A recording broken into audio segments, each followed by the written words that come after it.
Werner, Damian, thank you so much for your time today. I'm very excited to talk to you guys about Peacebox TV. I know it's something that we've all been working on it's been a year now that we've been working on this.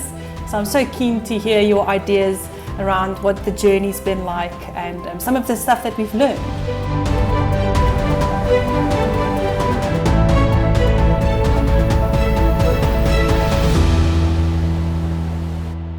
Let's start with how this all began. So in 2020, the global pandemic brought all tourism to Africa to a grinding halt, which meant that there was a massive separation between Africa and the rest of the world, not just physically but mentally.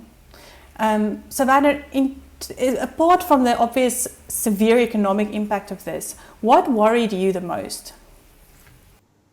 Yeah, thank you, Lésa, and I think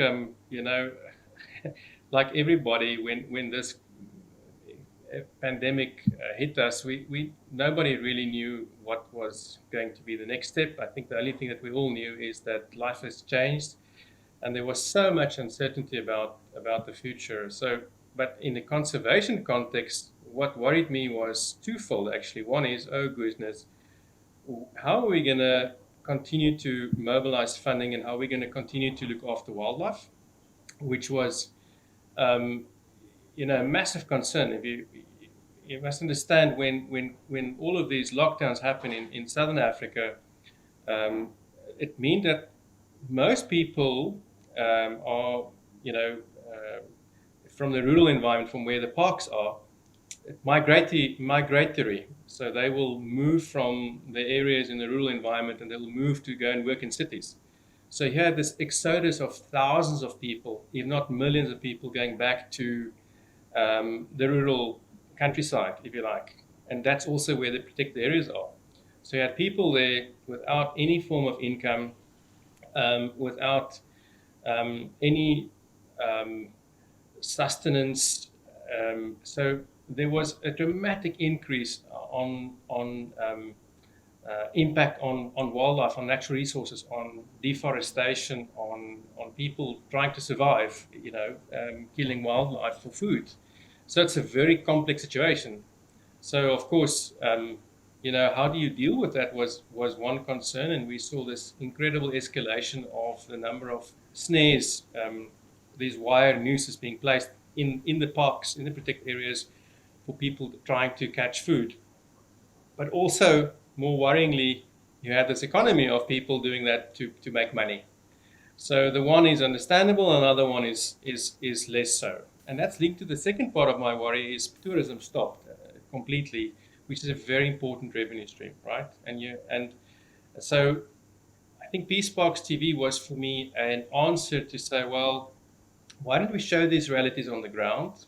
Why don't we continue to make this connection between what's happening in the conservation space? The rangers didn't stop protecting the wildlife. They still had to look after wildlife. They still had to do their job every single day. The only difference is there's nobody coming to visit, and there's nobody bringing in much needed revenue to these protected areas. So for me, a big worry was also the disconnect between people no longer able to come as tourists or visitors to Africa and experience nature, and you've still had this incredibly important responsibility to look after nature, and to look after forests, and to look after maintaining these healthy ecosystems. So that worried me, and Peacebox TV was an opportunity to say, why don't we continue in a cost-effective way to try and still share and show what happens in reality on the ground. So Damian, we were sort of putting out feelers, trying to figure out, what's the next step from a communication point of view. And then you brought Peacebox TV to the table. How did you come up with it? Well, for me, there are three steps probably in the process of getting people to engage with any kind of organization. And I think the first step is awareness. People have got to know that you exist. The second step is understanding. They've got to know what you do and how you go about it. And then the third step is engagement. On the back of that awareness and understanding, then they will engage. And my feeling was that the issue that Peace Parks faced was that although they are a big organization doing a massive amount of work, in reality, the awareness of the organization is relatively low compared to the impact it has on the environment in Africa. So it felt to me like the biggest hurdle to overcome was awareness and understanding. And the typical way of doing that for an organization is to embark on advertising or sponsorship or very expensive campaigns of that sort, or to make a big film. And my feeling was that it would be very easy to get caught up in, frankly, a very generic kind of story of, hey, we're trying to help the animals and we're trying to save the planet. And that's actually quite a lot of people say that. A lot of people are doing that. And the story of saving people or animals in Africa has been it's been a long narrative for a long time. And I think there's a lot of fatigue, I think, with a lot of audiences, which is either that, oh my God, we need to donate more money to avert a crisis, and not much understanding of the work that's been done on the ground and the progress that has been made. And so in order to kind of put all those pieces of the jigsaw together, I thought what we need is not just a one-off hit of communication. You need some kind of ongoing narrative, some ongoing story that shows people what's really happening and gets people on the inside of the organization. And the best way to do that is, rather than a big bang of communication, is to build up the story slowly over time with chunks of the narrative. And from there, it led to thinking about YouTube, bloggers, vloggers, to the channel. And then you guys kind of took it and made it bigger and bolder and much more exciting than I could ever have imagined in that first conversation. And I think together we've made it something very special. Werner, were you nervous about opening the doors like this? I mean, we were giving people a behind the scenes look into our operations in a way that I don't think many other organizations have done before. Extremely. Yeah, I mean, you can imagine that you're basically asking anybody and everybody to record as much as possible of what they're doing. And, you know, how will that be taken up? I mean, will they make mistakes? Will they, you just don't know. Is the content going to be good enough? There's so many questions that goes through one's mind. And I must say, we were extremely impressed by the uptake and the enthusiasm of staff to just say, wow, realizing what I do is actually matters and is actually important, and sort of I got a positive reaction to this of people wanting to show more and more of what they're doing. So yes, one was nervous, but also I think we were pleasantly surprised, about the type of material that came in, the eagerness, the effort that people started to make to provide that material. Work in progress. It's almost like a testimony to their commitment, how they embraced this, because I mean they have really tough, like you say, they've got really tough jobs, yet they were still willing to take this on in addition to everything else that they did. They had to remember, I have to film, I have to keep the right cap on. There were certain things that we had to guide them a little bit. No, you have to keep your things neat, and and it was so beautiful to see them embrace the project like this.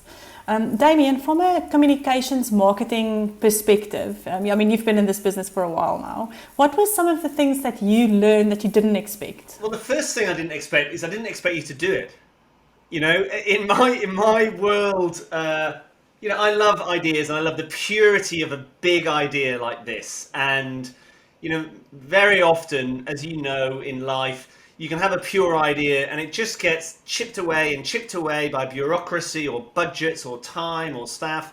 And you end up with something that isn't as good as you originally envisaged. And this was one of those super rare occasions in your career where what you kind of had in your head just gets bigger and better. And I think that was very much down to the Peace Parks team. So that was the first thing that surprised me. Another thing that surprised me was that, and I got this completely wrong at the beginning, is I thought that initially what people would want is just kind of highlights of what was going on, highlights of a day, highlights of some activity. And actually what we found was, no, people wanted to really see the story. They didn't want the edited highlights. They wanted the genuine story. So I got that wrong. And actually that's been wonderful. It's helped us create much better content. I think the thing that I'm most pleased about is that I think what's happened in society in general, but also in marketing and communication, is that we've moved from an era where brands just broadcast what they do, that they just created very finely polished pieces of content and pushed it out into the world in the form of a billboard or a poster or an advert or whatever it might be. And with the rise of social media, where audiences can use social media to engage with brands, to come together, to form petitions, to argue, to complain. Brands nowadays have to enter into much more of a dialogue with their audience. It's not enough just to push out. You've got to recognize that it's a dialogue. And that means you have to be honest, you have to be authentic, you have to be genuine, and you have to be open. And very few brands are really embracing this. They play a good game and they've got someone who does their social media, but very few people are really embracing that this is the new dynamic for brands, and it's only going to get more so. And so this, for me, this is as authentic as you can get, because you are literally with the staff on the ground, day to day, following them in their own journeys and their own stories, getting to know them, getting to know the organization, as well as if you were literally on the ground following people around. And I think that, although now it feels incredibly brave, I think this is going to be the front runner for a whole new model of communication that's going to take over lots of brands. And I'm just so proud and excited that Peace Parks were absolutely at the cutting edge of this and have made it such a success. The audience engagement you mentioned is actually such an interesting thing that I've noticed, is that when we put stuff out on social media, you kind of hope that people engage with it. But what I really enjoy is how people put themselves in the stories. So they'll place their comments and they'll say, "Oh, it's my lifelong dream to visit this area," or I was at a darting operation, and I love this animal," and people will ask questions, and the audience members will start answering, and there'll be little debates and things, and it's incredible to see people step up like that. We are literally reaching millions of people with this content in a way that you can't, it's really hard to do that in any other way. It's hard to generate that kind of audience engagement on a global scale. And I think what's most connected with people is the authenticity of it. This is, as Werner said, it's not polished, it's not hair and makeup, this is it, you're really seeing it. And it feels, there's a warmth and a genuineness, and you can see the impact that I think is very rewarding as a viewer. And I think that's why we've had such great engagement. I think that's very important, because I never realized, when you work in conservation, and we don't know all the things that we know. Some of the stuff is just sort of second nature for us. We understand how a translocation works. Yes, you load the animals in a truck and you drive them in. But some of the questions were, do we walk the animals from one park to another? Putting giraffe in a truck was not something that people actually thought about. And it was so nice to know that people actually really were curious about these things. And it was nice to sort of, on a grassroots level almost, help people understand how conservation works. That's probably one of our challenges, right? That you have people that think it's to do what they do is they just take it as part of their stride and as their everyday life. If you take the helicopter pilots, they've got, according to me, they've got the most incredible jobs, and they sort of don't record 90% of what they do, which I think is totally fascinating. The work that they do and the lifestyle that they have, and I think that's probably one of the things that is difficult sometimes, is for people that are just doing their normal jobs to say, hey, do you realize that this is actually quite unique, and that probably half of the world would give their left arm if they could be in your shoes for a day, because it's such a unique, special environment in which they operate. You're catching a leopard or catching a lion or translocating a giraffe or whatever the case is. It's not your normal run of the mill business, or and so I think that's something that we constantly have to remind people. You're actually doing something that is quite special and extraordinary and worthwhile telling a story about. And Werner, do you think that there's a place for channels like this in the conservation space, in the conservation communication space? I think all what we would need to do is to make sure that we tell the complete story and not halves or not highlights. And I believe if we do that, we've got something really special to share. And it's fundamentally for me a message of hope. In this world where there's a lot of despair and a lot of angst and a lot of people's really scared about the environment and about climate change and the future. And I mean, if you look at the species extinction rates and just generally the world and the nature isn't in a good space. And what's happening here is we're saying, yes, that's true, but look how you can turn it around. Look how you can rewild a park, how you can change people's lives, and how you can do that in a way that they can coexist in harmony with nature. And those are the type of things that are really inspirational, I think, and I believe will allow for a lot of room to grow in future. Yeah, I agree. I think that from my point of view, I think the storytelling is absolutely the secret to this. This isn't advertising or promotion. These are genuine people's stories, and that authenticity is what's connected with people. I think that we've built a platform here that can go on and grow in different ways, and there are different audiences that can engage with it in different ways, and they'll connect with different types of content on that platform, and different stories can be told in different ways over time. I think that actually what we're going to see is more and more brands, not just in conservation, but in all sorts of sectors, are going to say, we don't need a website, we need a video channel. We need a way of showing people how our brand lives and breathes, not just a static brochure in a digital format. So not only do I think that you've probably pioneered something that will definitely be copied, or you will have collaborations and partnerships with other people in the conservation space, but I think other brands, and I know we've already been approached by two other organizations that are as far away from conservation as you can imagine, who said, is there a way of replicating what you're doing by using video and creating a channel? Can we do that in our sector, in our industry? So I think the ramifications of this are actually going to keep reverberating for a long, long time. And I think the nature of Peacebox Foundation has always been to collaborate. That's our model. Like we collaborate with people, and I mean I look forward to all the collaborations that Peacebox TV is going to do, and I'm so excited to see what other organisations are going to bring to the table with their channels and their platforms that they're going to design. And I mean, I think we've done this for a year now, so maybe we're in a bit of a position to give some advice. So if I had to give some advice, I would say, make sure you've got the right team around you when you take something like this on. It's critical. You need the best of the best,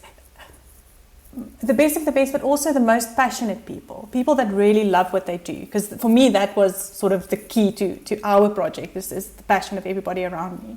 Werner, if you had to give one piece of advice from a CEO point of view to another CEO who are thinking about doing something like this. I think Damian is right. I think the world is changing, and I think video content is the future of communicating who and what you are and what you do. The less static you can be, and the more authentic and stimulating, I suppose, because this is an engagement, and you, like you said, people can put themselves in the shoes of what they're seeing, and so that is definitely the future of communication. So my advice would probably be to anybody that would like to tell their story is to go a route where you are more engaging and more honest and open.